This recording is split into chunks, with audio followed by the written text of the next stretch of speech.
살아오면서 믿었던 사람에게 상처받았던 경험 다들 있으신가요?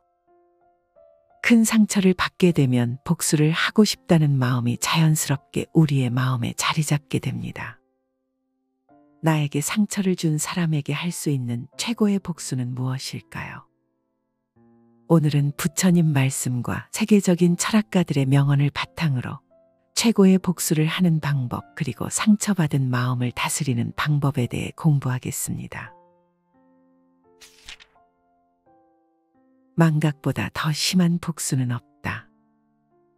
어떤 일을 달성하기 위해서는 그것을 하찮게 여기는 것도 한 비결이 될 수 있다. 정작 구할 때에는 얻지 못하다가 나중에 거기에 신경도 쓰지 않고 있을 때에는 저절로 손에 들어오는 경우가 비일비재하다. 이 세상의 모든 것은 영원한 것의 그림자이기에 이 그림자로 인해 모든 것의 속성 또한 비천한 것이 될 수 있다. 우리가 좇는 것은 도망가고 피하고 싶은 것은 우리를 뒤따른다. 무시하는 것은 더 나아가 가장 훌륭한 복수이기도 하다. 붓으로 자신을 방어하지 말라는 것은 지혜로운 사람들의 계명이다. 그러한 방어는 흔적을 남기고 적의 파렴치함을 징계하기보다 그에게 영광을 주는 역효과를 낳기 때문이다. 직접 공을 세워 얻을 수 없는 이름을 간접적으로 얻고자 훌륭한 인물의 적수로 나서는 것은 하찮은 자들의 술책이다. 뛰어난 적수가 나서지 않았다면 우리에게 전혀 알려지지 못했을 인물들도 많은 것이다. 망각보다 더 심한 복수는 없다. 망각은 무의 티끌 속에 모든 것을 묻어버린다. 비방을 잠재우는 방법은 그것에 개의치 않는 것이다. 비방에 대응하면 손해를 입으며 우리의 위신이 깎이고 적에게 유리할 뿐이다. 작은 오점 하나로 우리 명성의 광의가 사라지는 것은 아니지만 약해질 수는 있기 때문이다. 당신의 심성을 고귀하게 하라. 관대한 영혼과 고상한 정신이 존재한다. 그것이 아름답게 표현되면 그러한 영혼과 정신을 지닌 사람의 성격은 찬란하게 빛난다. 모든 사람이 다 고귀한 심성을 지닌 것은 아니다. 그것은 위대한 정신을 전제로 하기 때문이다. 고귀한 심성을 가진 사람의 과제는 적에 대해서 좋게 이야기하고 나아가 적에게 더욱 잘 대해주는 것이다. 복수의 기회에 그는 가장 환한 빛을 발한다. 무엇보다 승리로 충만한 순간에 그는 예기치 않은 관용을 베풀므로써 그러한 복수의 기회를 더 잘 이용한다.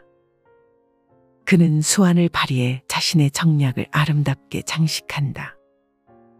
그는 아무것도 자랑하지 않기에 승리를 과시하지도 않는다. 공을 세워도 그의 고귀함이 이를 감춘다. 욕설이 들어오거든 이를 찬사로 바꾸라. 모욕에 대해서는 복수하는 것보다 피하는 것이 더 현명하다. 경쟁자가 될 만한 사람에게서 신뢰를 이끌어내거나 공격하려는 자에게서 명예의 보호 장구를 받아낸다는 것은 대단한 수완이다. 그런 자들에게 호의를 베푼다면 큰 효과가 있을 것이다. 시간이 흐르면 욕설을 줄어들고 감사의 말이 흘러나올 것이기 때문이다. 살 줄 안다는 것은 불쾌한 일을 유쾌한 일로 바꿀 줄 안다는 것이다. 악의에서도 신뢰 있는 교우관계를 만들어내라. 호의를 얻고 싶다면 절대로 경쟁자가 되지 마라. 다른 사람들에 대한 비난은 어떠한 것이든 모두 우리의 명성을 해친다. 경쟁자도 곧바로 우리를 비방하고 누르려 하기 때문이다. 공정하게 전쟁을 치르는 자는 별로 없다. 경쟁자는 전에는 관대히 봐서 넘긴 결점까지 들추어낸다. 많은 사람들이 명성을 누리는 건 경쟁자가 생기기 전까지이다. 경쟁이 격화되면 오래전에 말라 죽은 욕설이 되살아나고 묻혔던 악취가 다시 풍긴다. 경쟁은 공공연한 중상모략으로 고조되고 수단과 방법을 가리지 않게 된다. 그리고 종종 아니 대개는 무기를 내려놓는 것으로 목적에 다다르지는 못한다. 적어도 그러한 무기를 통해 적들은 복수라는 저열한 만족을 추구하며 그로써 치욕스러운 과거의 사건들에서 공기 중에 먼지라도 떨어뜨리게 만든다. 언제나 호에 있는 자들은 평화로웠고 명망과 명성이 있는 자들은 호의적이었다.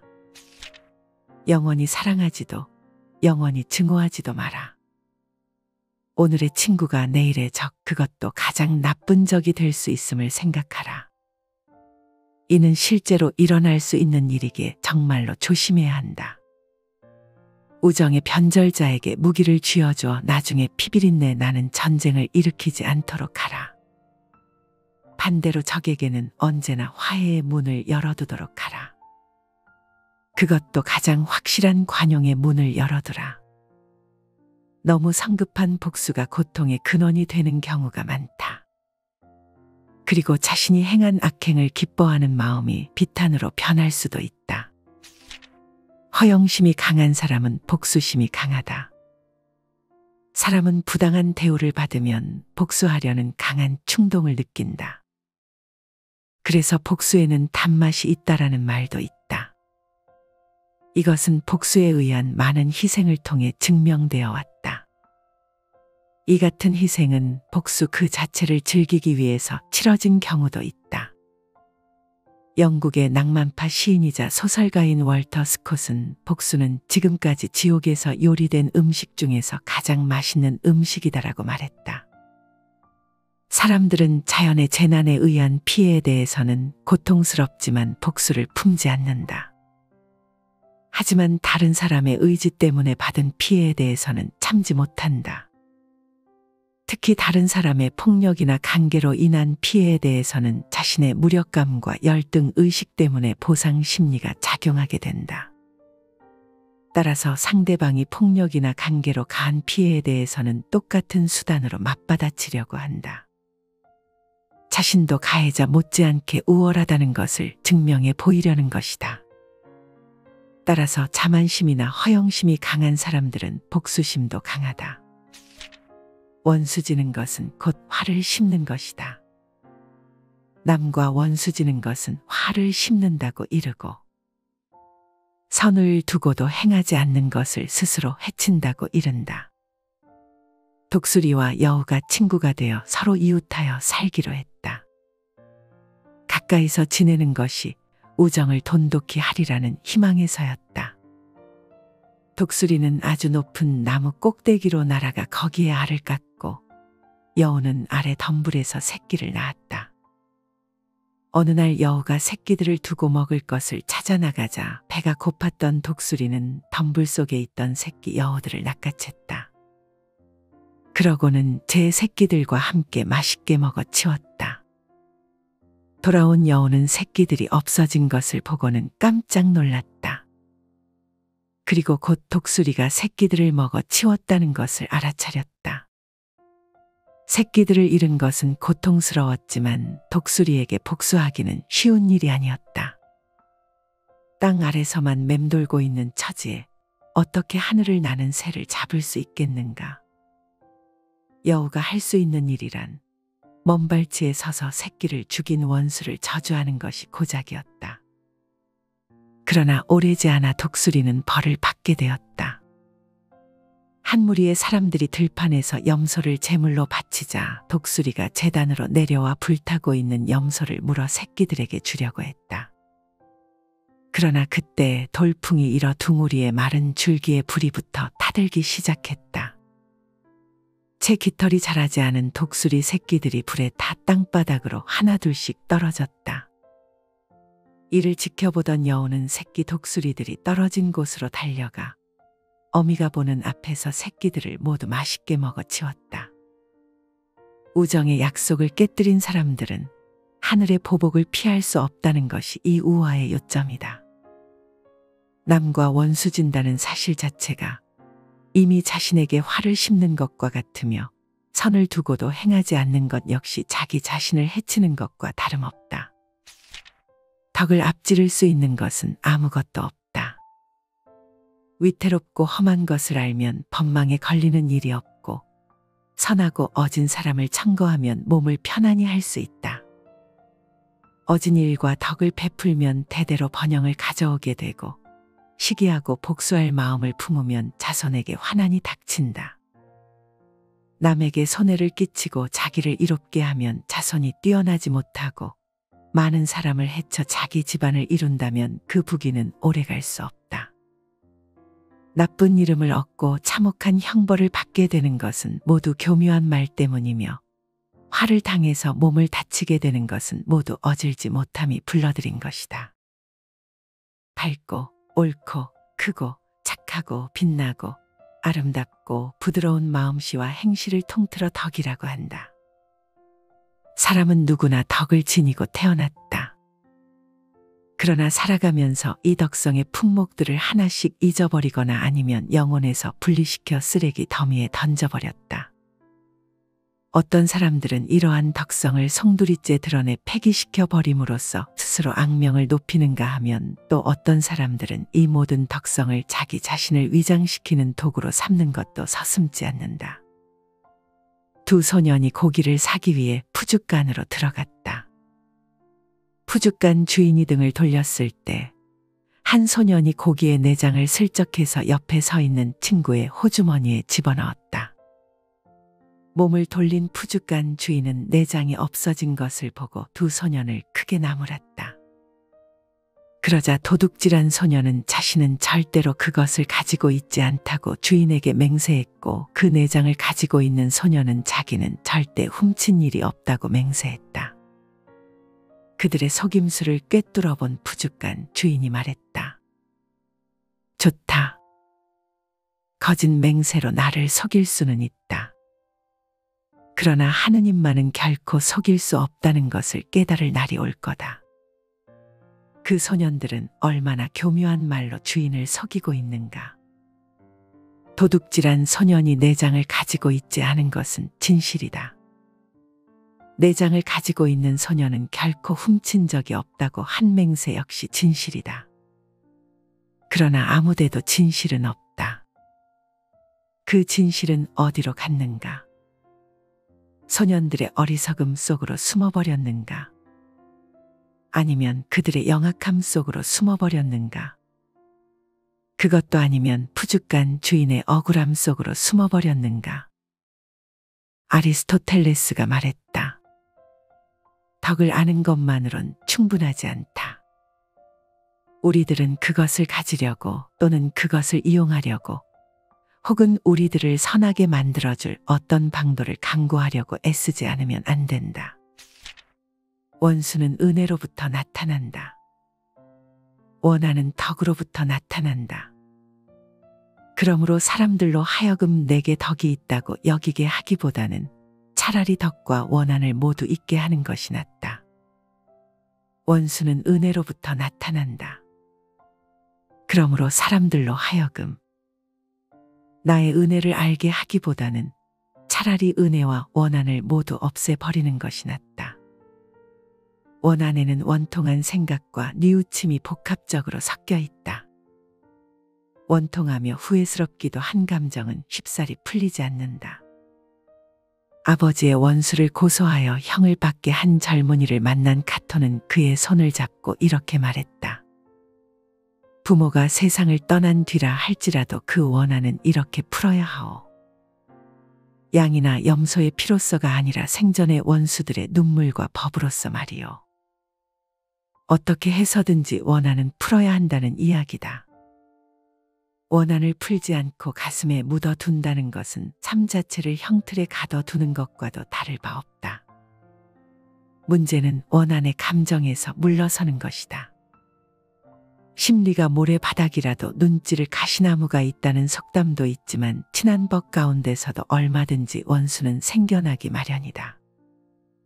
그대가 미워해야 할 사람은 세상에 많지 않다. 원수는 그대의 건너편 자리에 있는 것이 아니라 그대 마음속에 있음을 돌이켜 생각하라. 한 그릇의 밥으로도 은혜를 만든다. 천금으로도 한때의 환심을 사기가 어렵고 한 그릇의 밥으로도 평생의 은혜를 만든다. 대개 사랑이 지나치면 은혜가 오히려 원수로 바뀌고 괴로움이 지극하면 박대한 것도 오히려 기쁨이 된다. 어떤 사람이 물었다. 은덕으로 원수를 대하는 것이 어떻습니까? 공자가 대답했다. 그렇다면 은혜에는 무엇으로 대하겠는가? 정의로서 원수를 대하고 은덕은 은덕으로 갚아야 하느니라. 사람은 대개 남에게 기대기 좋아하는 감정을 보이지 않는 곳에 숨기고 있다. 그것은 좀체 밖으로 그 모습을 드러내지 않을 뿐 안으로는 항상 꺼지지 않는 불씨의 모습을 하고 살아있다. 어려운 일일수록 스스로 그 일을 해결하려 들지 않고 누군가의 도움으로 쉽사리 그 일이 해결되기를 은근히 기대한다. 역경에 처한 사람일수록 그러한 기대감이 곧 약이 된다는 말도 있지만 오히려 그런 사람일수록 기대감은 독이 될 수도 있다는 사실을 깨달을 필요가 있다. 남에게 은혜를 베풀 때에는 시작을 가볍게 하라는 옛말이 있다. 처음에는 무겁고 나중에 가볍게 한다면 그 은혜를 모르는 것은 물론 오히려 푸대접한다고 원망을 듣기가 쉽기 때문이다. 남에게 기대려는 감정, 남에게 의지해서 무언가를 이루려는 감정이야말로 가시를 심어놓고 장미를 기다리는 것과 다를 바 없다. 그런 사람이라면 차라리 등을 보여주는 게 약이다. 막연한 기대감은 일찌감치 지워주는 게 약이 될 수 있다는 말이다. 한 그릇의 밥으로도 은혜를 깨달을 수 있는 사람이면 기꺼이 그를 도와줘라. 밤에 한 일이 낮으면 나타나듯이 아무도 모르게 그를 도와준 일이 나중엔 그를 큰 사람으로 만들 수 있다. 작은 것이 오히려 큰 기쁨을 만들어낸다는 사실을 그대는 지금부터 알고 행동하라. 인간의 본성을 경계하라. 사람의 은혜는 그 받은 것이 깊다 하더라도 갚지 않으며 원망은 지극히 얕아도 갚는다. 사람의 악행을 듣고서는 비록 확실하지 않더라도 의심하지 않지만 선행은 확실하더라도 이를 의심한다. 극심한 각박이며 극심한 경박이 아닐 수 없다. 마땅히 경계하라. 은혜는 갚지 않으면서 원수는 끝내 갚고야 마는 잔악성. 모든 악행은 믿으면서 선행이라면 그것이 확실하다 하더라도 의심하는 교활성은 인간 아니면 있을 수 없을 것이다. 누군가 마신에게 물었다. 인간에게 가장 착하고 가장 뛰어난 점은 무엇입니까? 가엾게도 눈 깜짝할 순간을 사는 그대들 변덕과 우수의 자손들이여. 듣지 않은 것만 못할 이야기를 왜 나로 하여금 말하라 하는가? 그대들에게 가장 선한 일은 찾아도 소용없는 일이지만 태어나지 않는 것, 존재하지 않는 것, 다시 말하면 무의 상태가 되는 것이다. 그러나 두 번째로 해야 할 또 다른 선한 일이 있다. 빨리 죽어버리는 것이 그것이야. 연이어 화살을 맞지 말라. 어리석은 범부나 지혜로운 사람이나 사물을 대하게 되면 좋다거나 나쁘다는 생각을 일으킨다. 그렇다면 이 두 사람의 차이는 무엇이겠는가? 범부들은 자기의 감정의 포로가 되어 집착하지만 지혜로운 사람은 감정을 갖더라도 그것의 포로가 되지는 않는다. 그래서 어리석은 사람은 두 번째에 화살을 맞는다고 말하고 지혜로운 사람은 두 번째에 화살을 맞지 않는다고 말한다. 이를테면 누군가가 나를 미워하여 욕을 하고 시비를 걸어올 때 그것은 첫 번째 화살을 맞는 것이다. 그러나 그 말 한마디에 휘둘리고 괴로워할 이유가 무엇인가?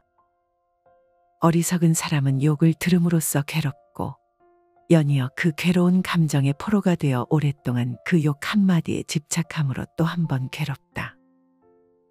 그러면서 온갖 화를 일으키고 복수를 생각하거나 똑같이 되갚아주려는 성냄을 일으킴으로써 몇 번이고 괴로운 화살을 연거푸 맞는다. 이것은 두 번째 화살뿐 아니라 세 번째, 네 번째 화살을 연이어 맞는 격이다. 첫 번째 화살은 인연 따라 생겨나는 어쩔 수 없는 현실이라면 두 번째 화살부터는 내가 그 현실에 대한 좋고 나쁘다는 판단 분별을 일으키면서 생겨나는 것이다. 즉 두 번째 화살부터는 내가 만들어낸 것이니 무엇 때문에 내 스스로 고통을 만들어 내 스스로 만든 고통에 빠져 괴로워해야 하는가. 누군가가 나에게 돈을 빌려 형편상 갚지 못한다면 그것은 어쩔 수 없는 첫 번째 화살을 맞는 것이지만 그로 인해 그를 원망하고 욕하면서 괴로워한다면 그것은 두 번째, 세 번째 화살을 연거푸 맞는 것이다. 사랑하는 사람이 나를 버리고 다른 사람에게 갔더라도 그것은 첫 번째 화살을 맞은 것이다. 이미 마음이 떠나 어쩔 수 없는 현실이라면 애써 증오하거나 복수하려 하거나 잊지 못하면서 두 번째, 세 번째 화살을 맞을 필요는 없지 않은가. 생각과 분별은 첫 번째 화살에 이은 두 번째, 세 번째 화살을 만들어내는 창조자이니 생각과 분별을 관하고 비워라. 지켜봄과 관 수행이야말로 빗발치는 화살을 막는 유일한 방패가 될 수 있다. 불행한 자의 운명을 내 것으로 만들지 말라. 불행한 자를 동정하면서 그의 운명을 당신의 것으로 만들지 말라. 어떤 이의 불운은 때로 다른 이에게 가장 행복한 일이 되기도 한다. 다른 이가 불행하지 않다면 행복한 이도 없기 때문이다. 불행한 자들은 쉽게 얻은 사람들의 호의로 운명의 매질을 보상받으려 한다. 종종 우리는 행운의 정상에 있을 때 모든 이에게 시기의 대상이던 사람이 불행에 처하면서 모든 이들에게 동정을 받는 모습을 보게 된다. 자기보다 우월한 자에 대한 복수심은 몰락한 자에 대한 연민과 짝을 이룬다. 그러나 현명한 자는 운명이 때로 카드를 섞는다는 것을 알고 있다. 언제나 불행한 자들과만 어울리는 사람들이 있다. 그리고 어제는 행복한 자라서 기피했다가 오늘 불행에 빠지자 그 편에 서는 사람도 있다. 이러한 태도는 때로 고귀한 심성을 보여주기는 하나 현명함을 보여주지는 않는다. 마음은 다스리기에 달려있다. 마음은 모든 일의 근본으로 마음이 주인되어 마음을 시킨다. 마음속으로 악을 생각하며 그대로 말하고 그대로 행하면 스스로 따르는 죄의 고통은 마치 수레를 따르는 바퀴 자국과 같다. 마음은 모든 일의 근본으로 마음이 주인되어 마음을 시킨다. 마음속으로 선을 생각하여 그대로 말하고 그대로 행하면 스스로 따르는 행복과 즐거움은 마치 형상을 따르는 그림자와 같다. 붓다께서 말씀하셨다. 개를 기둥에 묶어 놓으면 개는 끈을 끊지 못하기 때문에 기둥을 빙빙 돌면서 서기도 하고 앉기도 하며 눕기도 하지만 기둥을 떠나지는 못한다.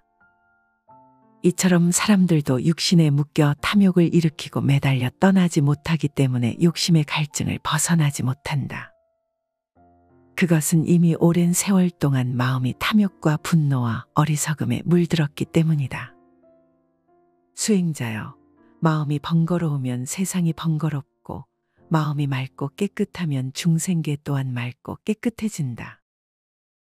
얼룩새가 하나지만 몸의 색깔은 수없이 많듯 사람 역시 몸은 하나지만 마음의 얼룩은 얼룩새의 몸 빛깔보다 더 많은 것이다. 모든 사람은 바로 그러한 한계를 벗어나기가 어렵다. 기둥에 묶인 개처럼 세상을 맴돌고 있을 뿐이다. 그러나 깨달음이란 것이 있다. 붓다의 말씀을 만나 스스로를 이롭게 할 수 있다면 얼마나 엄청난 현명함일 것인가. 오늘의 삶을 살아가면서 바로 그 깨달음의 길로 들어서기를 주저하지 말라. 그것이 그대의 삶을 성공의 길로 들어서게 하는 지름길이 될 수 있기 때문이다. 그렇다, 붓다의 말씀처럼 얼룩새는 몸뚱이는 하나지만 몸의 색깔은 수없이 많다. 사람 역시 몸은 하나지만 마음의 얼굴은 얼룩새의 몸 빛깔보다도 훨씬 더 많다. 그대 가슴 속에 가득 차 있는 그 마음의 얼룩을 지워버리기 위해 선선히 붓다의 말씀을 만나라. 그것은 그대를 크게 이롭게 한다. 이롭게 할 뿐만 아니라 현명함으로 그대를 인도한다. 마음은 다스리기에 달려있다. 마음속에 뜨거운 불을 지피면 마음은 어쩔 수 없이 활활 타오른다. 마음속에 찬설이 비바람을 몰아넣으면 마음은 또 어쩔 수 없이 냉정해지며 폭풍으로 휘몰아친다. 그래서 마음을 일컬어 허령불매라고 말한다. 마음은 형체가 없어 텅 비었으나 그 작용은 뛰어나 신령하고 박다는 뜻이다. 또 장자는 허선촉주인불로란 말로 마음의 한 단면을 묘사하고 있다.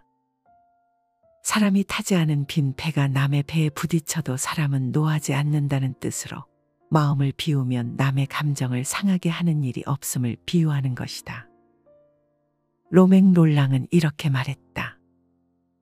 마음은 단순한 감수성의 영역이 아니다.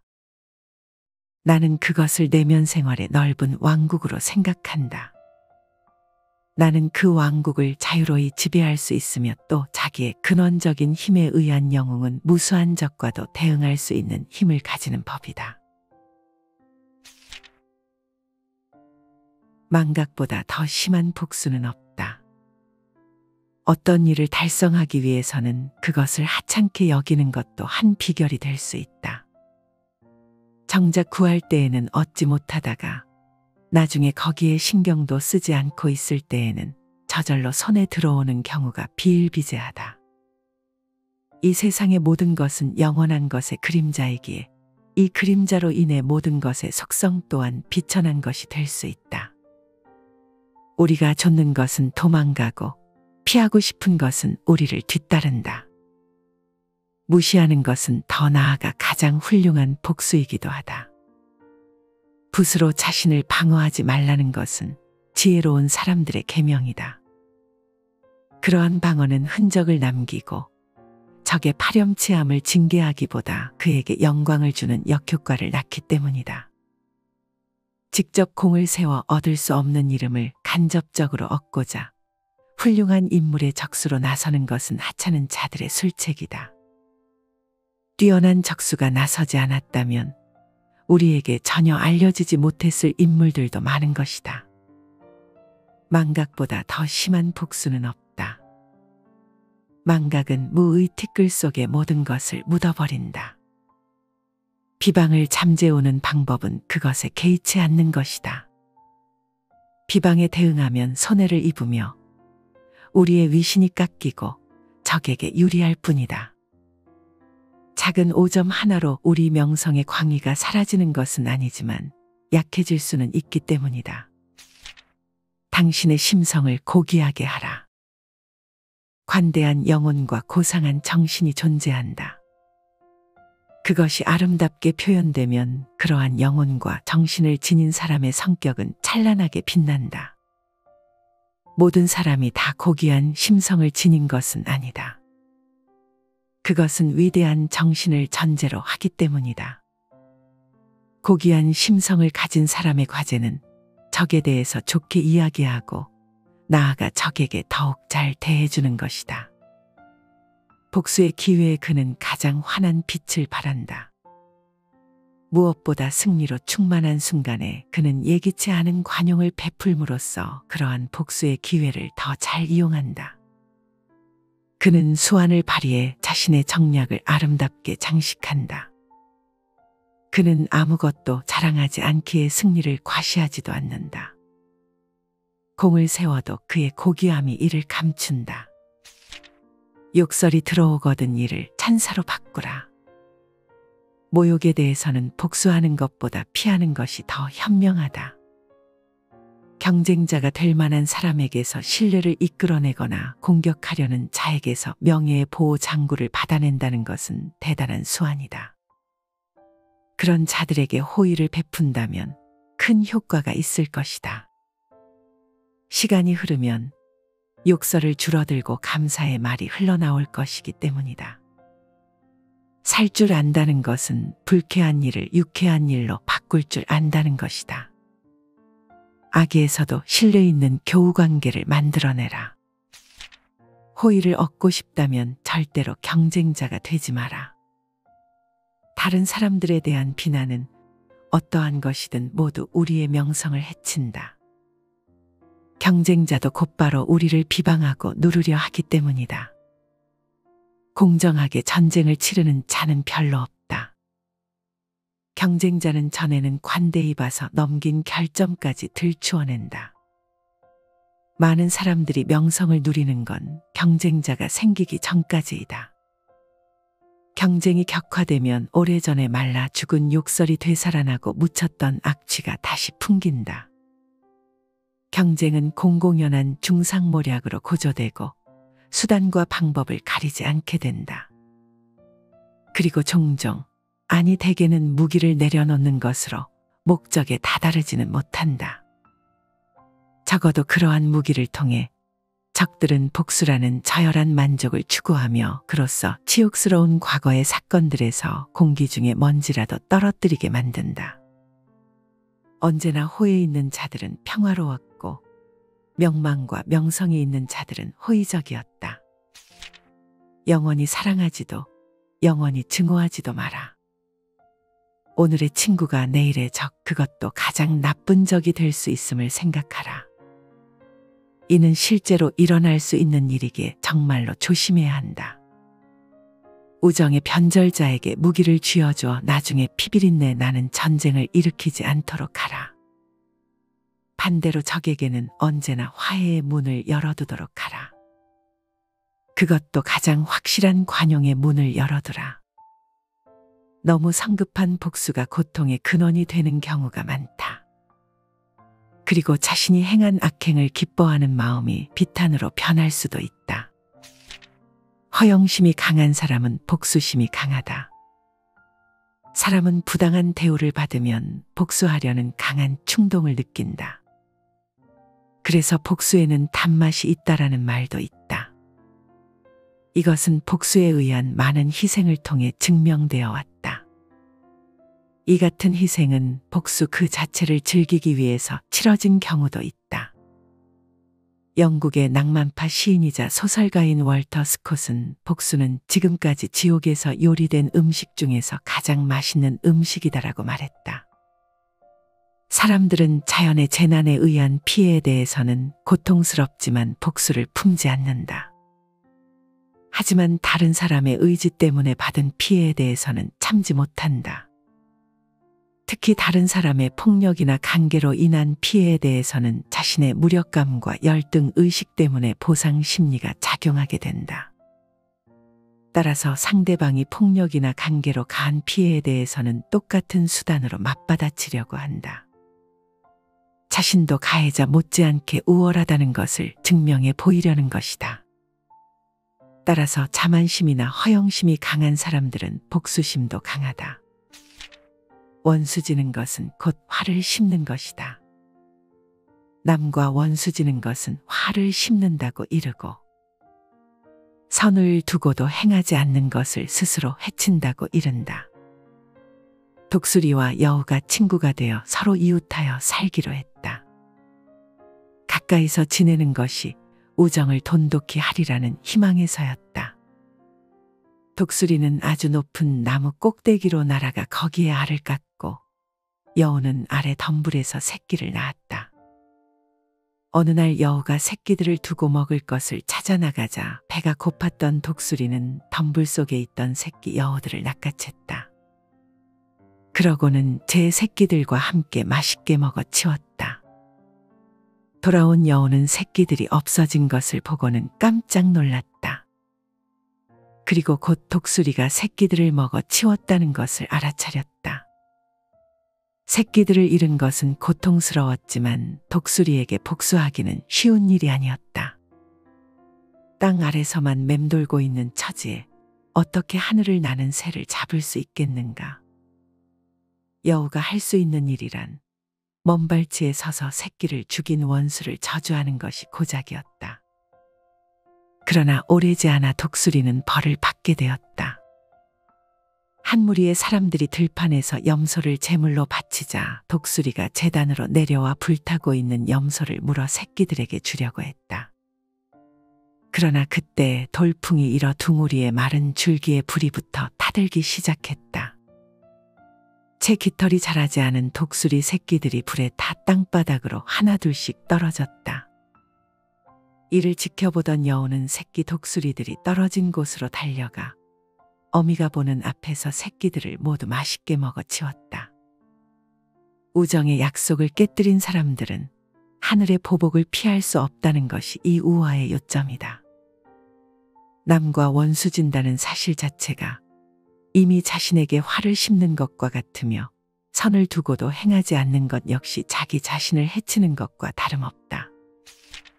덕을 앞지를 수 있는 것은 아무것도 없다. 위태롭고 험한 것을 알면 법망에 걸리는 일이 없고 선하고 어진 사람을 청거하면 몸을 편안히 할 수 있다. 어진 일과 덕을 베풀면 대대로 번영을 가져오게 되고 시기하고 복수할 마음을 품으면 자손에게 환난이 닥친다.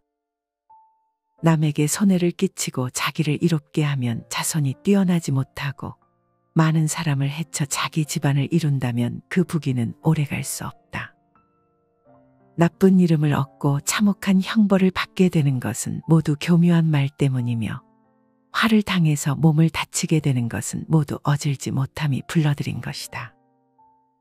밝고 옳고 크고 착하고 빛나고 아름답고 부드러운 마음씨와 행실을 통틀어 덕이라고 한다. 사람은 누구나 덕을 지니고 태어났다. 그러나 살아가면서 이 덕성의 품목들을 하나씩 잊어버리거나 아니면 영혼에서 분리시켜 쓰레기 더미에 던져버렸다. 어떤 사람들은 이러한 덕성을 송두리째 드러내 폐기시켜 버림으로써 스스로 악명을 높이는가 하면 또 어떤 사람들은 이 모든 덕성을 자기 자신을 위장시키는 도구로 삼는 것도 서슴지 않는다. 두 소년이 고기를 사기 위해 푸죽간으로 들어갔다. 푸죽간 주인이 등을 돌렸을 때 한 소년이 고기의 내장을 슬쩍해서 옆에 서 있는 친구의 호주머니에 집어넣었다. 몸을 돌린 푸죽간 주인은 내장이 없어진 것을 보고 두 소년을 크게 나무랐다. 그러자 도둑질한 소년은 자신은 절대로 그것을 가지고 있지 않다고 주인에게 맹세했고 그 내장을 가지고 있는 소년은 자기는 절대 훔친 일이 없다고 맹세했다. 그들의 속임수를 꿰뚫어 본 푸죽간 주인이 말했다. 좋다. 거짓 맹세로 나를 속일 수는 있다. 그러나 하느님만은 결코 속일 수 없다는 것을 깨달을 날이 올 거다. 그 소년들은 얼마나 교묘한 말로 주인을 속이고 있는가. 도둑질한 소년이 내장을 가지고 있지 않은 것은 진실이다. 내장을 가지고 있는 소년은 결코 훔친 적이 없다고 한 맹세 역시 진실이다. 그러나 아무데도 진실은 없다.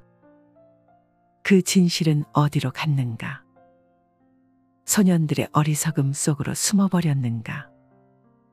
아니면 그들의 영악함 속으로 숨어버렸는가? 그것도 아니면 푸죽간 주인의 억울함 속으로 숨어버렸는가? 아리스토텔레스가 말했다. 덕을 아는 것만으론 충분하지 않다. 우리들은 그것을 가지려고 또는 그것을 이용하려고 혹은 우리들을 선하게 만들어줄 어떤 방도를 강구하려고 애쓰지 않으면 안 된다. 원수는 은혜로부터 나타난다. 원한은 덕으로부터 나타난다. 그러므로 사람들로 하여금 내게 덕이 있다고 여기게 하기보다는 차라리 덕과 원한을 모두 있게 하는 것이 낫다. 원수는 은혜로부터 나타난다.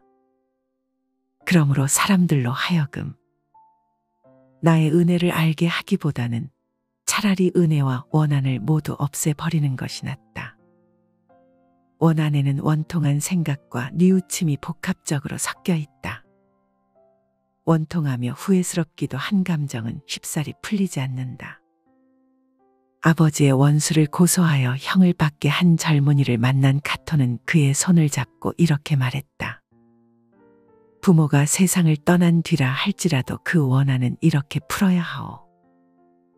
양이나 염소의 피로서가 아니라 생전의 원수들의 눈물과 법으로서 말이오.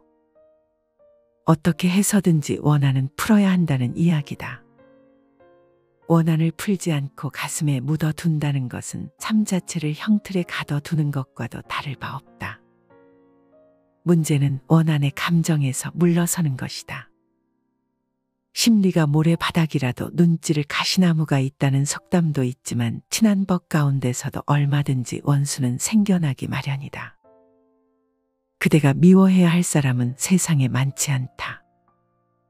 원수는 그대의 건너편 자리에 있는 것이 아니라 그대 마음속에 있음을 돌이켜 생각하라.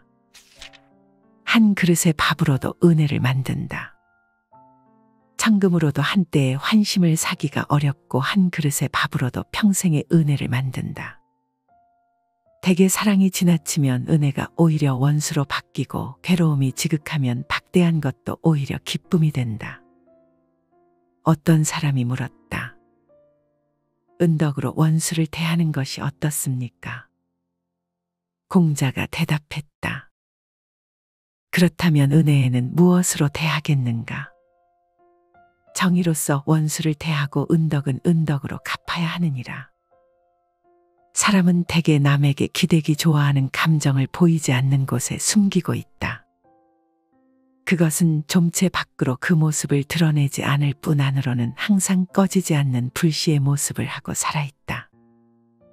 어려운 일일수록 스스로 그 일을 해결하려 들지 않고 누군가의 도움으로 쉽사리 그 일이 해결되기를 은근히 기대한다. 역경에 처한 사람일수록 그러한 기대감이 곧 약이 된다는 말도 있지만 오히려 그런 사람일수록 기대감은 독이 될 수도 있다는 사실을 깨달을 필요가 있다. 남에게 은혜를 베풀 때에는 시작을 가볍게 하라는 옛말이 있다. 처음에는 무겁고 나중에 가볍게 한다면 그 은혜를 모르는 것은 물론 오히려 푸대접한다고 원망을 듣기가 쉽기 때문이다. 남에게 기대려는 감정, 남에게 의지해서 무언가를 이루려는 감정이야말로 가시를 심어놓고 장미를 기다리는 것과 다를 바 없다. 그런 사람이라면 차라리 등을 보여주는 게 약이다. 막연한 기대감은 일찌감치 지워주는 게 약이 될 수 있다는 말이다. 한 그릇의 밥으로도 은혜를 깨달을 수 있는 사람이면 기꺼이 그를 도와줘라. 밤에 한 일이 낮으면 나타나듯이 아무도 모르게 그를 도와준 일이 나중엔 그를 큰 사람으로 만들 수 있다. 작은 것이 오히려 큰 기쁨을 만들어낸다는 사실을 그대는 지금부터 알고 행동하라. 인간의 본성을 경계하라. 사람의 은혜는 그 받은 것이 깊다 하더라도 갚지 않으며 원망은 지극히 얕아도 갚는다. 사람의 악행을 듣고서는 비록 확실하지 않더라도 의심하지 않지만 선행은 확실하더라도 이를 의심한다. 극심한 각박이며 극심한 경박이 아닐 수 없다. 마땅히 경계하라. 은혜는 갚지 않으면서 원수는 끝내 갚고야 마는 잔악성.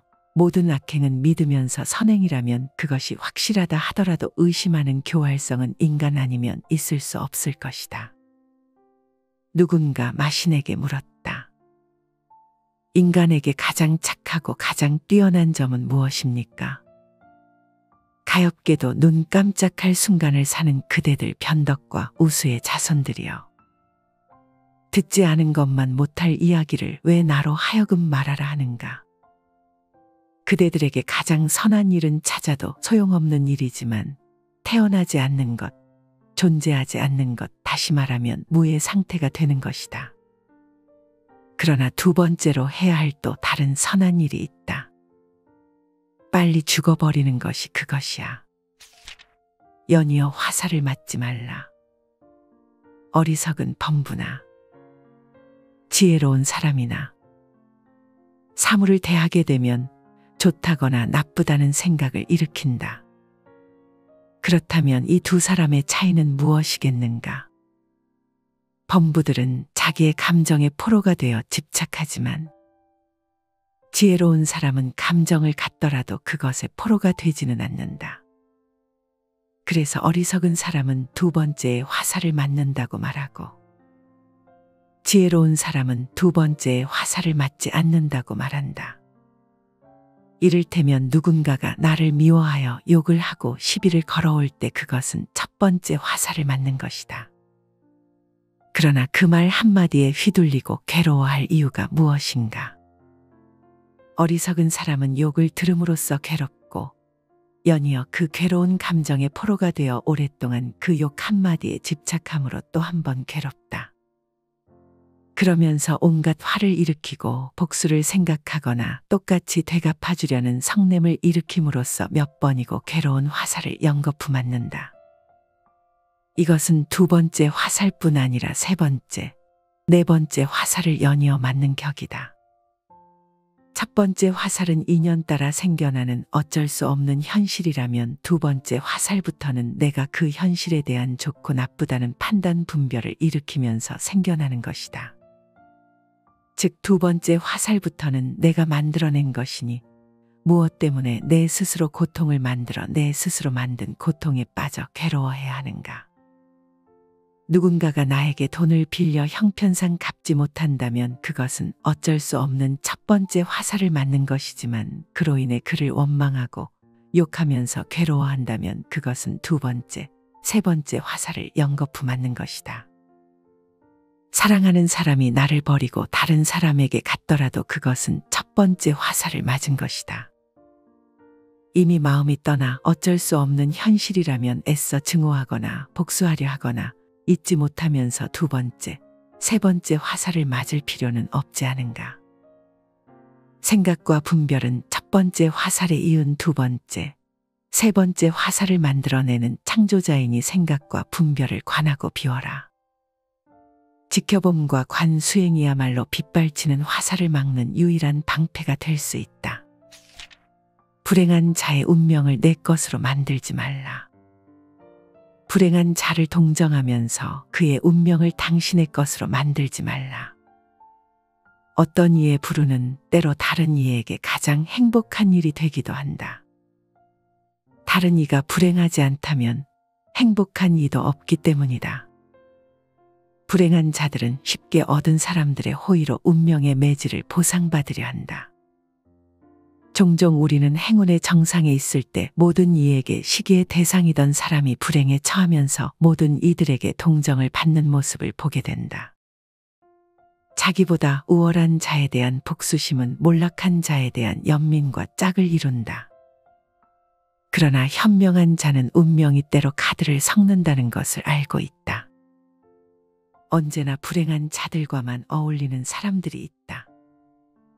그리고 어제는 행복한 자라서 기피했다가 오늘 불행에 빠지자 그 편에 서는 사람도 있다. 이러한 태도는 때로 고귀한 심성을 보여주기는 하나 현명함을 보여주지는 않는다. 마음은 다스리기에 달려있다.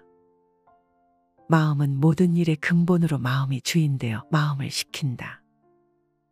마음속으로 악을 생각하며 그대로 말하고 그대로 행하면 스스로 따르는 죄의 고통은 마치 수레를 따르는 바퀴 자국과 같다. 마음은 모든 일의 근본으로 마음이 주인되어 마음을 시킨다.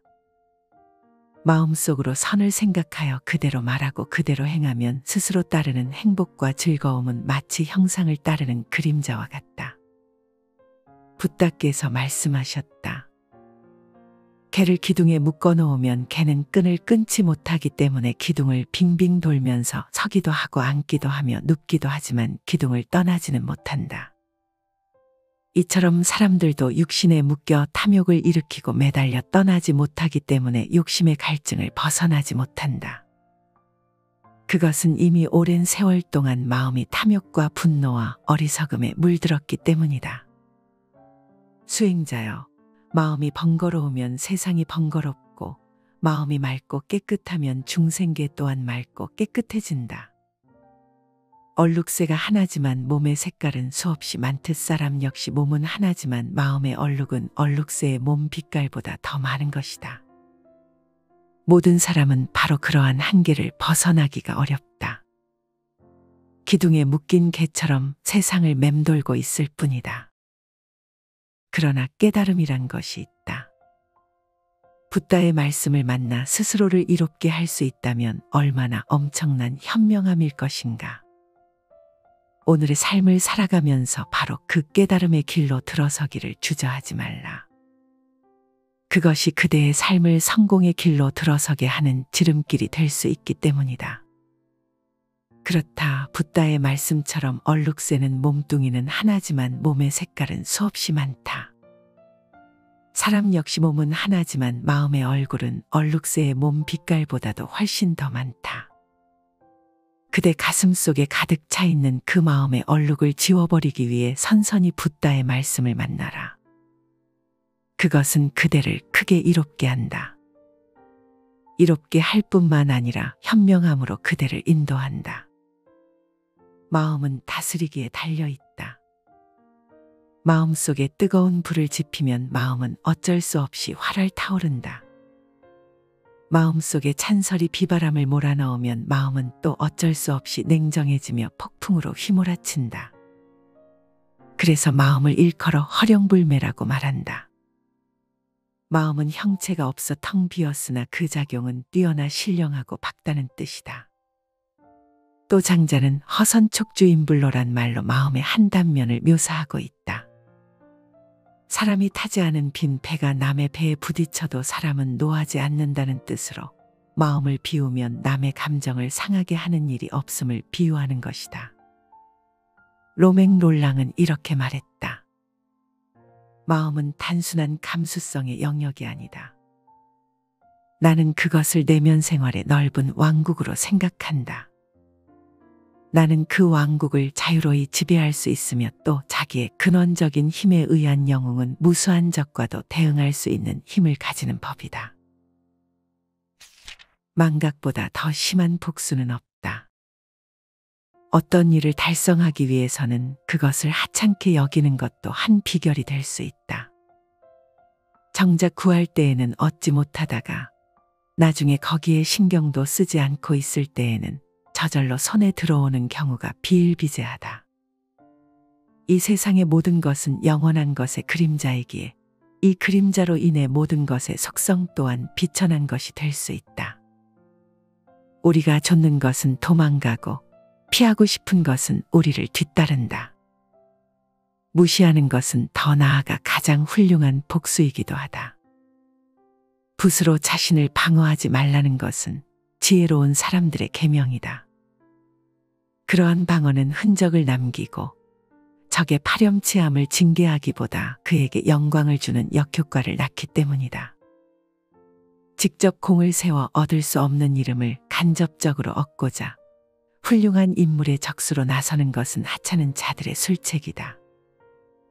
뛰어난 적수가 나서지 않았다면 우리에게 전혀 알려지지 못했을 인물들도 많은 것이다. 망각보다 더 심한 복수는 없다. 망각은 무의 티끌 속에 모든 것을 묻어버린다. 비방을 잠재우는 방법은 그것에 개의치 않는 것이다. 비방에 대응하면 손해를 입으며 우리의 위신이 깎이고 적에게 유리할 뿐이다. 작은 오점 하나로 우리 명성의 광의가 사라지는 것은 아니지만 약해질 수는 있기 때문이다. 당신의 심성을 고귀하게 하라. 관대한 영혼과 고상한 정신이 존재한다. 그것이 아름답게 표현되면 그러한 영혼과 정신을 지닌 사람의 성격은 찬란하게 빛난다. 모든 사람이 다 고귀한 심성을 지닌 것은 아니다. 그것은 위대한 정신을 전제로 하기 때문이다. 고귀한 심성을 가진 사람의 과제는 적에 대해서 좋게 이야기하고 나아가 적에게 더욱 잘 대해주는 것이다. 복수의 기회에 그는 가장 환한 빛을 발한다. 무엇보다 승리로 충만한 순간에 그는 예기치 않은 관용을 베풀므로써 그러한 복수의 기회를 더 잘 이용한다. 그는 수완을 발휘해 자신의 정략을 아름답게 장식한다. 그는 아무것도 자랑하지 않기에 승리를 과시하지도 않는다. 공을 세워도 그의 고귀함이 이를 감춘다. 욕설이 들어오거든 이를 찬사로 바꾸라. 모욕에 대해서는 복수하는 것보다 피하는 것이 더 현명하다. 경쟁자가 될 만한 사람에게서 신뢰를 이끌어내거나 공격하려는 자에게서 명예의 보호 장구를 받아낸다는 것은 대단한 수완이다. 그런 자들에게 호의를 베푼다면 큰 효과가 있을 것이다. 시간이 흐르면 욕설을 줄어들고 감사의 말이 흘러나올 것이기 때문이다. 살 줄 안다는 것은 불쾌한 일을 유쾌한 일로 바꿀 줄 안다는 것이다. 악의에서도 신뢰 있는 교우 관계를 만들어내라. 호의를 얻고 싶다면 절대로 경쟁자가 되지 마라. 다른 사람들에 대한 비난은 어떠한 것이든 모두 우리의 명성을 해친다. 경쟁자도 곧바로 우리를 비방하고 누르려 하기 때문이다. 공정하게 전쟁을 치르는 자는 별로 없다. 경쟁자는 전에는 관대히 봐서 넘긴 결점까지 들추어낸다. 많은 사람들이 명성을 누리는 건 경쟁자가 생기기 전까지이다. 경쟁이 격화되면 오래전에 말라 죽은 욕설이 되살아나고 묻혔던 악취가 다시 풍긴다. 경쟁은 공공연한 중상모략으로 고조되고 수단과 방법을 가리지 않게 된다. 그리고 종종, 아니 대개는 무기를 내려놓는 것으로 목적에 다다르지는 못한다. 적어도 그러한 무기를 통해 적들은 복수라는 저열한 만족을 추구하며 그로써 치욕스러운 과거의 사건들에서 공기 중에 먼지라도 떨어뜨리게 만든다. 언제나 호에 있는 자들은 평화로웠고 명망과 명성이 있는 자들은 호의적이었다. 영원히 사랑하지도 영원히 증오하지도 마라. 오늘의 친구가 내일의 적, 그것도 가장 나쁜 적이 될 수 있음을 생각하라. 이는 실제로 일어날 수 있는 일이기에 정말로 조심해야 한다. 우정의 변절자에게 무기를 쥐어줘 나중에 피비린내 나는 전쟁을 일으키지 않도록 하라. 반대로 적에게는 언제나 화해의 문을 열어두도록 하라. 그것도 가장 확실한 관용의 문을 열어두라. 너무 성급한 복수가 고통의 근원이 되는 경우가 많다. 그리고 자신이 행한 악행을 기뻐하는 마음이 비탄으로 변할 수도 있다. 허영심이 강한 사람은 복수심이 강하다. 사람은 부당한 대우를 받으면 복수하려는 강한 충동을 느낀다. 그래서 복수에는 단맛이 있다라는 말도 있다. 이것은 복수에 의한 많은 희생을 통해 증명되어 왔다. 이 같은 희생은 복수 그 자체를 즐기기 위해서 치러진 경우도 있다. 영국의 낭만파 시인이자 소설가인 월터 스콧은 복수는 지금까지 지옥에서 요리된 음식 중에서 가장 맛있는 음식이다라고 말했다. 사람들은 자연의 재난에 의한 피해에 대해서는 고통스럽지만 복수를 품지 않는다. 하지만 다른 사람의 의지 때문에 받은 피해에 대해서는 참지 못한다. 특히 다른 사람의 폭력이나 관계로 인한 피해에 대해서는 자신의 무력감과 열등 의식 때문에 보상 심리가 작용하게 된다. 따라서 상대방이 폭력이나 관계로 가한 피해에 대해서는 똑같은 수단으로 맞받아치려고 한다. 자신도 가해자 못지않게 우월하다는 것을 증명해 보이려는 것이다. 따라서 자만심이나 허영심이 강한 사람들은 복수심도 강하다. 원수지는 것은 곧 화를 심는 것이다. 남과 원수지는 것은 화를 심는다고 이르고 선을 두고도 행하지 않는 것을 스스로 해친다고 이른다. 독수리와 여우가 친구가 되어 서로 이웃하여 살기로 했다. 가까이서 지내는 것이 우정을 돈독히 하리라는 희망에서였다. 독수리는 아주 높은 나무 꼭대기로 날아가 거기에 알을 깎고 여우는 아래 덤불에서 새끼를 낳았다. 어느 날 여우가 새끼들을 두고 먹을 것을 찾아 나가자 배가 고팠던 독수리는 덤불 속에 있던 새끼 여우들을 낚아챘다. 그러고는 제 새끼들과 함께 맛있게 먹어 치웠다. 돌아온 여우는 새끼들이 없어진 것을 보고는 깜짝 놀랐다. 그리고 곧 독수리가 새끼들을 먹어 치웠다는 것을 알아차렸다. 새끼들을 잃은 것은 고통스러웠지만 독수리에게 복수하기는 쉬운 일이 아니었다. 땅 아래서만 맴돌고 있는 처지에 어떻게 하늘을 나는 새를 잡을 수 있겠는가? 여우가 할 수 있는 일이란 먼발치에 서서 새끼를 죽인 원수를 저주하는 것이 고작이었다. 그러나 오래지 않아 독수리는 벌을 받게 되었다. 한 무리의 사람들이 들판에서 염소를 제물로 바치자 독수리가 제단으로 내려와 불타고 있는 염소를 물어 새끼들에게 주려고 했다. 그러나 그때 돌풍이 일어 둥우리의 마른 줄기에 불이 붙어 타들기 시작했다. 채 깃털이 자라지 않은 독수리 새끼들이 불에 타 땅바닥으로 하나둘씩 떨어졌다. 이를 지켜보던 여우는 새끼 독수리들이 떨어진 곳으로 달려가 어미가 보는 앞에서 새끼들을 모두 맛있게 먹어 치웠다. 우정의 약속을 깨뜨린 사람들은 하늘의 보복을 피할 수 없다는 것이 이 우화의 요점이다. 남과 원수진다는 사실 자체가 이미 자신에게 화를 심는 것과 같으며 선을 두고도 행하지 않는 것 역시 자기 자신을 해치는 것과 다름없다. 덕을 앞지를 수 있는 것은 아무것도 없다. 위태롭고 험한 것을 알면 법망에 걸리는 일이 없고 선하고 어진 사람을 청거하면 몸을 편안히 할 수 있다. 어진 일과 덕을 베풀면 대대로 번영을 가져오게 되고 시기하고 복수할 마음을 품으면 자손에게 환난이 닥친다.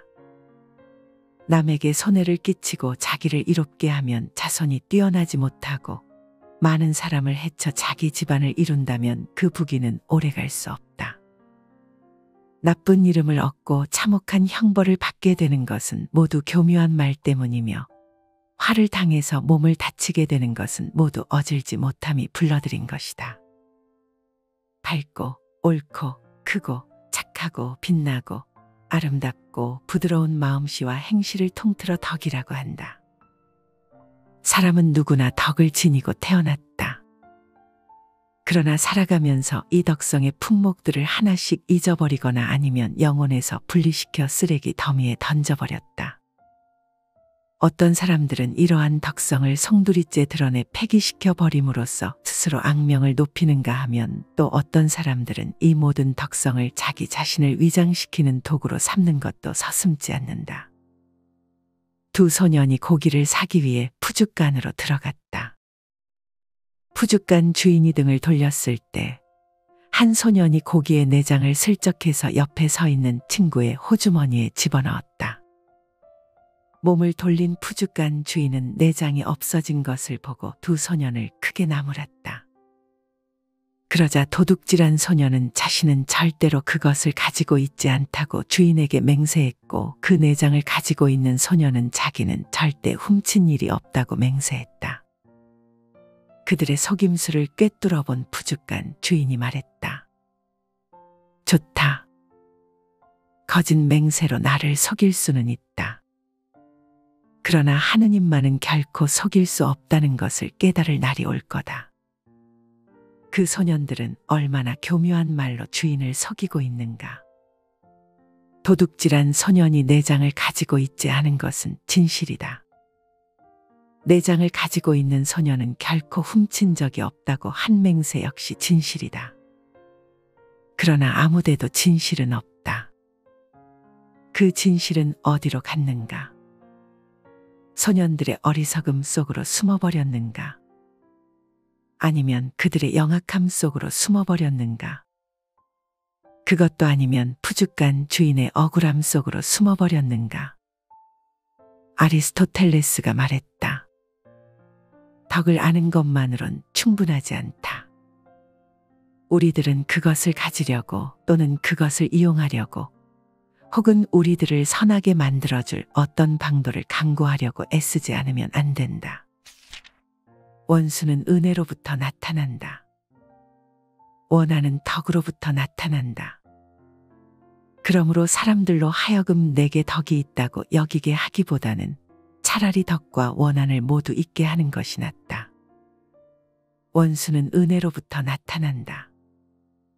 그러므로 사람들로 하여금 나의 은혜를 알게 하기보다는 차라리 은혜와 원한을 모두 없애버리는 것이 낫다. 원한에는 원통한 생각과 뉘우침이 복합적으로 섞여 있다. 원통하며 후회스럽기도 한 감정은 쉽사리 풀리지 않는다. 아버지의 원수를 고소하여 형을 받게 한 젊은이를 만난 카토는 그의 손을 잡고 이렇게 말했다. 부모가 세상을 떠난 뒤라 할지라도 그 원한은 이렇게 풀어야 하오. 양이나 염소의 피로서가 아니라 생전의 원수들의 눈물과 법으로서 말이오. 어떻게 해서든지 원한은 풀어야 한다는 이야기다. 원한을 풀지 않고 가슴에 묻어둔다는 것은 삶 자체를 형틀에 가둬두는 것과도 다를 바 없다. 문제는 원한의 감정에서 물러서는 것이다. 심리가 모래바닥이라도 눈찌를 가시나무가 있다는 속담도 있지만 친한 법 가운데서도 얼마든지 원수는 생겨나기 마련이다. 그대가 미워해야 할 사람은 세상에 많지 않다. 원수는 그대의 건너편 자리에 있는 것이 아니라 그대 마음속에 있음을 돌이켜 생각하라. 한 그릇의 밥으로도 은혜를 만든다. 천금으로도 한때의 환심을 사기가 어렵고 한 그릇의 밥으로도 평생의 은혜를 만든다. 대개 사랑이 지나치면 은혜가 오히려 원수로 바뀌고 괴로움이 지극하면 박대한 것도 오히려 기쁨이 된다. 어떤 사람이 물었다. 은덕으로 원수를 대하는 것이 어떻습니까? 공자가 대답했다. 그렇다면 은혜에는 무엇으로 대하겠는가? 정의로서 원수를 대하고 은덕은 은덕으로 갚아야 하느니라.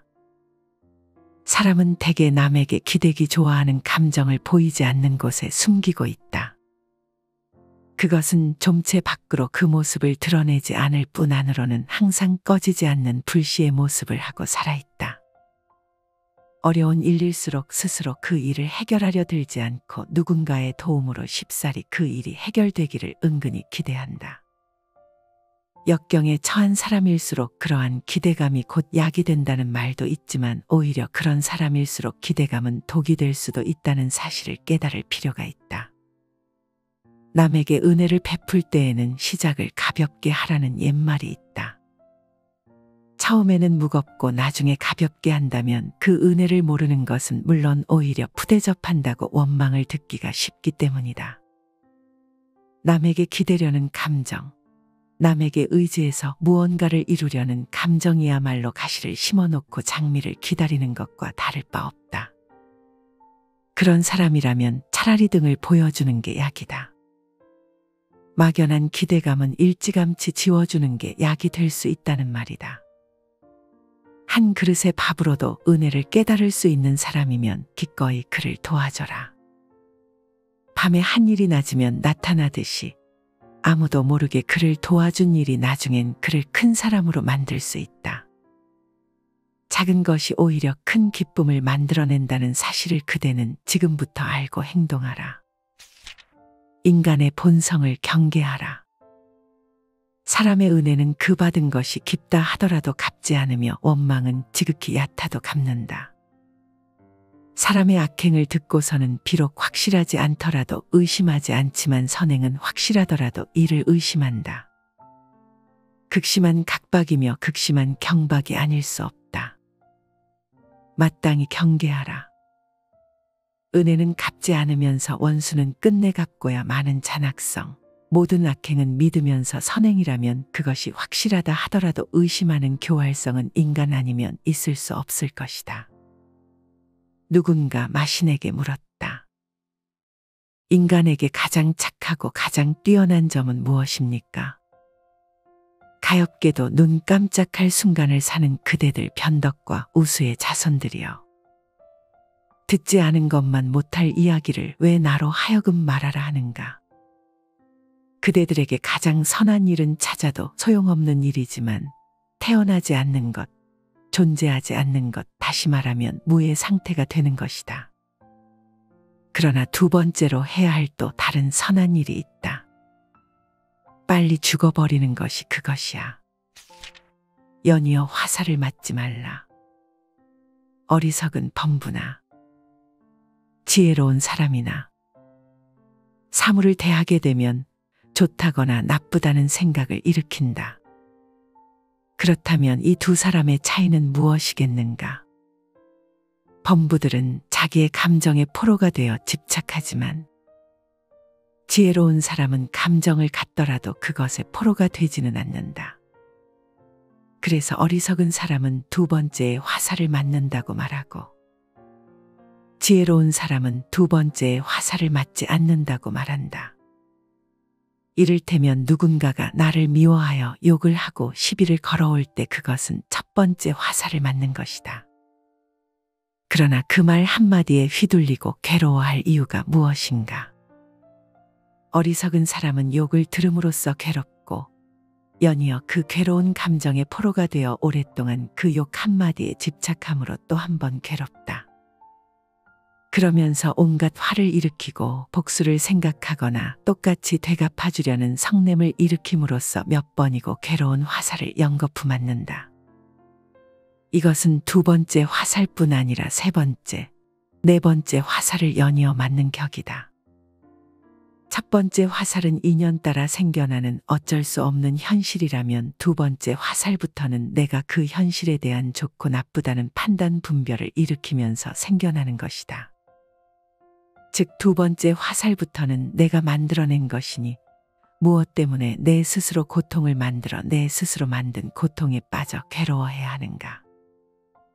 누군가가 나에게 돈을 빌려 형편상 갚지 못한다면 그것은 어쩔 수 없는 첫 번째 화살을 맞는 것이지만 그로 인해 그를 원망하고 욕하면서 괴로워한다면 그것은 두 번째, 세 번째 화살을 연거푸 맞는 것이다.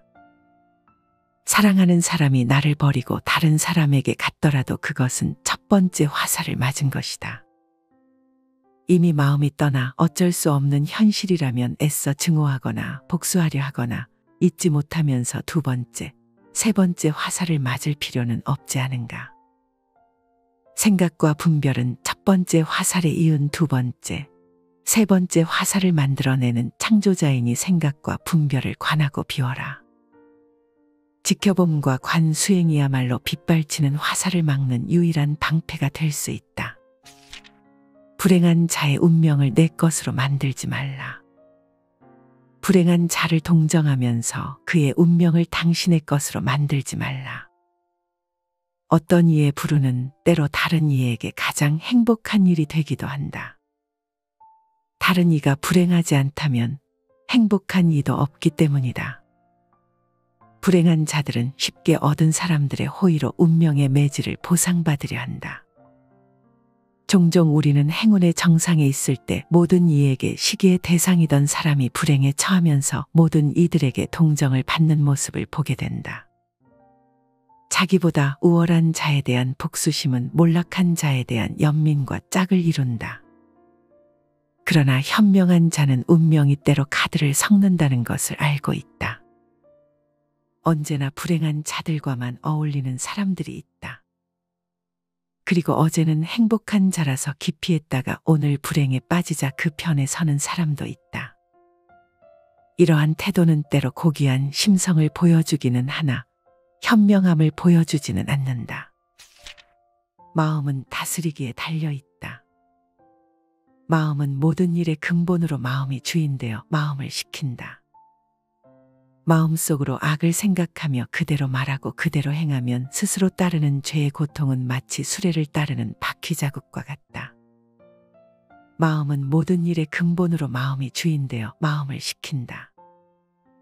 마음속으로 선을 생각하여 그대로 말하고 그대로 행하면 스스로 따르는 행복과 즐거움은 마치 형상을 따르는 그림자와 같다. 붓다께서 말씀하셨다.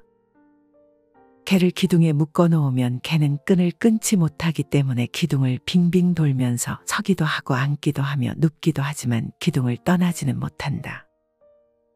이처럼 사람들도 육신에 묶여 탐욕을 일으키고 매달려 떠나지 못하기 때문에 욕심의 갈증을 벗어나지 못한다. 그것은 이미 오랜 세월 동안 마음이 탐욕과 분노와 어리석음에 물들었기 때문이다. 수행자여, 마음이 번거로우면 세상이 번거롭고 마음이 맑고 깨끗하면 중생계 또한 맑고 깨끗해진다.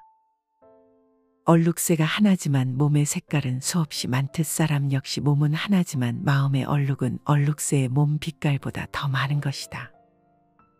모든 사람은 바로 그러한 한계를 벗어나기가 어렵다. 기둥에 묶인 개처럼 세상을 맴돌고 있을 뿐이다. 그러나 깨달음이란 것이 있다. 붓다의 말씀을 만나 스스로를 이롭게 할 수 있다면 얼마나 엄청난 현명함일 것인가. 오늘의 삶을 살아가면서 바로 그 깨달음의 길로 들어서기를 주저하지 말라. 그것이 그대의 삶을 성공의 길로 들어서게 하는 지름길이 될 수 있기 때문이다.